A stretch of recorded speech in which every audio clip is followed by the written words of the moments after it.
जब अर्जुन और कृष्ण युद्ध में जाता लोग,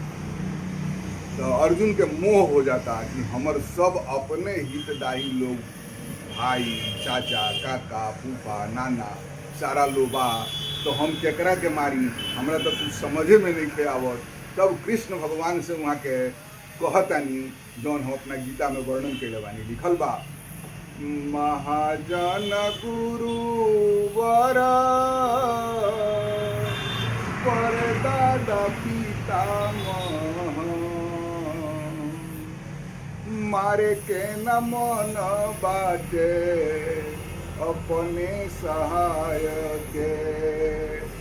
हसे निमन बाटे जाके हम भीख मांगी, हसे निमन बाटे जाके हम भीख मांगी, अन्न उहे खात रही जे न चाही खाए के, मार कर गुरु जन पुनवासन धन, मार कर गुरु जन पुनवासन धन, काम रूपी भोग भोगी जगत न रहे के, तनिको नइखे ज्ञान युद्ध कैल ठीक बाटे, हौए बेठीक आखी कहीं समझाई के। कृष्ण भगवान से कहते हैं कि समझा के कहीं, अनभिज्ञ बानी हम जीतम सामने युद्ध, कि कौरव पक्ष जीती सो बात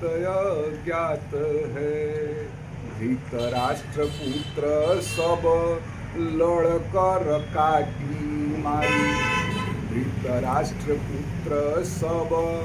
लड़कर काटी मारी, अरे बंधु जन लाश पर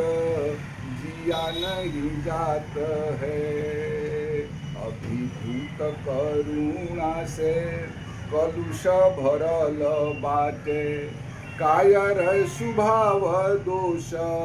संभ्रमित चित्त है, कर के बताई कृपा काथी बाटे श्रेयस्कर, शिष्य हाई सिर मोर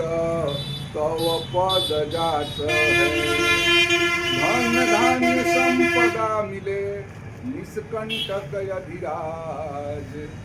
देव सम प्रभुता मिले बांधव मारत लाज,